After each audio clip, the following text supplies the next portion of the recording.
Think back to your childhood. Those foggy, fuzzy memories infused with the headiness of pure innocence. Those halcyon days of playing outdoors in the summer until the streetlights came on. Winters spent rosy-cheeked in the snow without a care in the world. Now, try and recall a specific memory in detail. It may be harder than you think. What colour was the wallpaper? What time of day was it? Was there a giant eye outside, gazing in on you? In this video, I'd like to discuss Weirdcore, the ultimate nostalgia machine for those who relish the disquieting, disturbing, and dreamlike.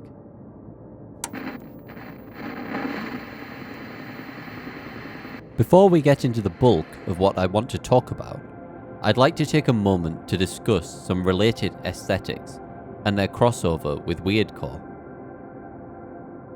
Liminal spaces often form the foundations of a Weirdcore edit, an aesthetic I covered in my Liminality and Childhood video, which you should check out after this one if you're interested in this kind of thing. Disquieting in themselves, they conjure a lot of nostalgic feelings and often hark back to locations and themes related to childhood. Another aesthetic, which is probably the closest sibling of Weirdcore, is Dreamcore, which shares many of the same characteristics as Weirdcore, sans the mild horror elements. That being said, Dreamcore can definitely have a threatening aura, and Weirdcore can give a dreamlike feeling. In short, these terms can be used interchangeably in some cases, and I think that defining them too narrowly can be counterproductive. With that out of the way, let's proceed with the video. Weirdcore emerged in the mid to late 2010s, gaining popularity in the early 2020s. According to the Aesthetics Wiki, the first confirmed Weirdcore edit was created in 2016. In terms of visual style, the aesthetic is strongly influenced by the early days of the mainstream internet and the amateur digital editing that became possible from the mid-1990s to the mid-2000s. Most people perceive these edits as threatening, foreboding, or creepy. The kind of creepy that you crave more of.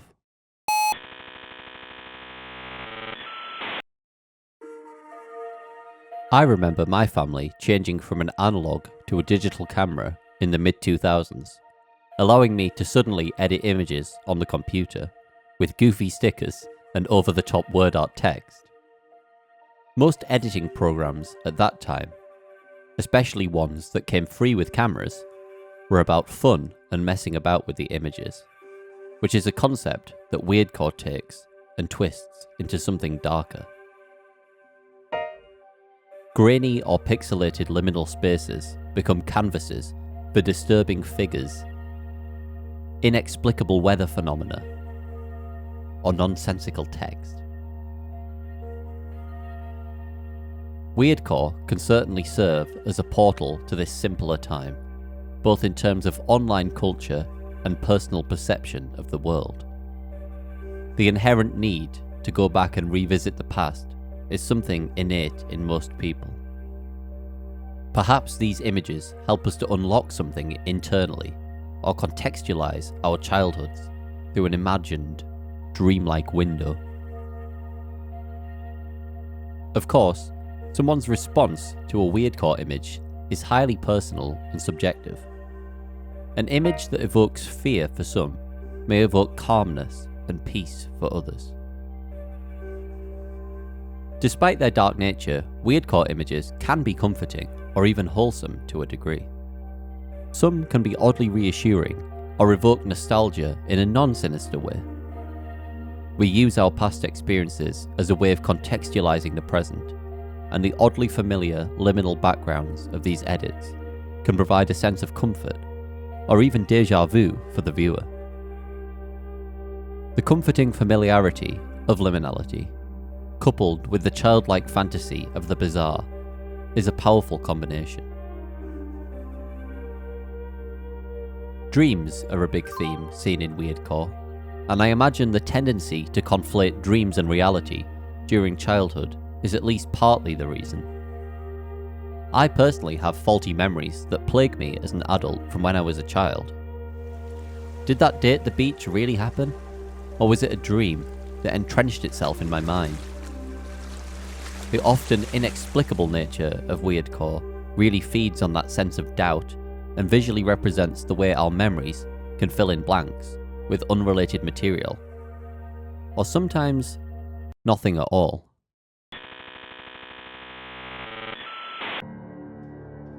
Black voids are a common theme in Weirdcore, ominously cloaking parts of the image. What are they hiding exactly?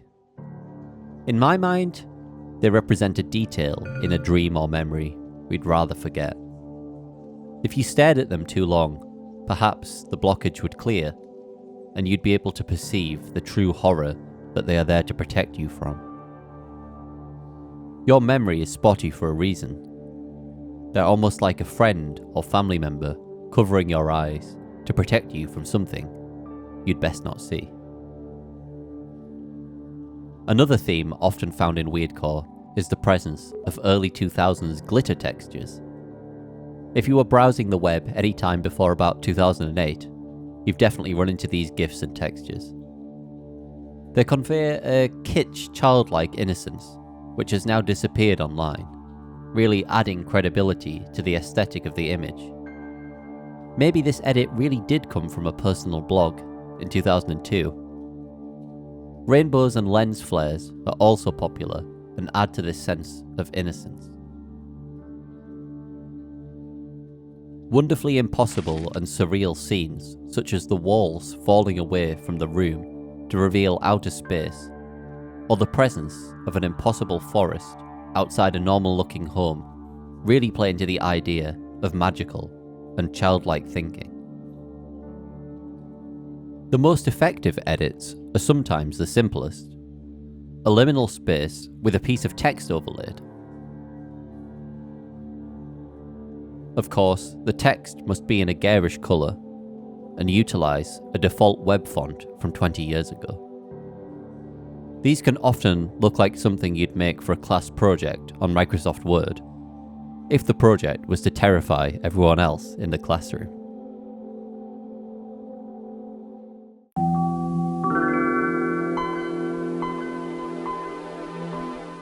The strong nostalgia felt for old tech and Web 2.0 can play a part in the impact of a Weirdcore edit. The sort of unrefined and skeuomorphic buttons seen here on this GIF really hit home for me, resembling something you'd see on your family's VHS or DVD player.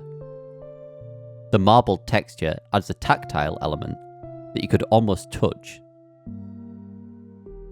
The idea of controlling reality or your memories with a set of buttons on something that resembles a copy of Microsoft Encarta is deeply unsettling, to say the least. The presence of an unseen other is perhaps the most terrifying aspect of Weirdcore. Throughout all the edits we've looked at, there's always the feeling of another presence. Who are these words coming from? Who is trying to comfort or deride us? Is it a family member echoing through a distant memory? Is it a sinister being? Or even our own subconscious trying to send us a message?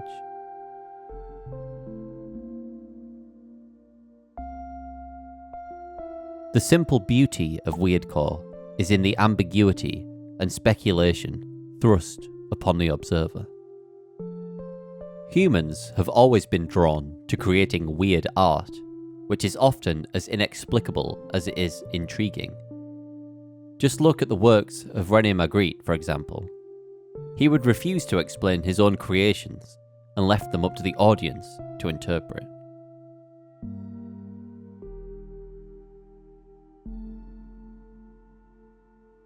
Upon being asked the meaning behind his works, he said, "My painting is visible images which conceal nothing. They evoke mystery, and indeed, when one sees one of my pictures, one asks oneself this simple question: what does it mean? It does not mean anything. because mystery means nothing either. It is unknowable. Obviously, Magritte was a supremely talented artist and brought these beautifully surreal visions to life through his masterful brushstrokes. But I think the dedication to the unknowable and ambiguous is a beautiful commonality between his works and the edits we've looked at today.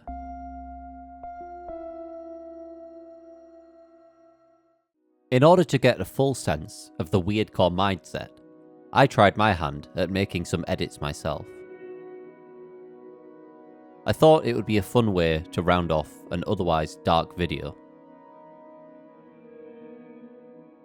Of the 4 I created, this one is definitely my favourite.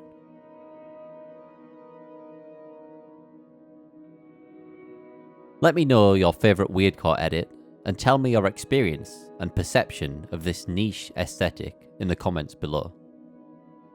If you've enjoyed this video, please leave a like, and if you're feeling extra generous, I'd really appreciate you subscribing and checking out my other videos. I know I've enjoyed researching and creating this video.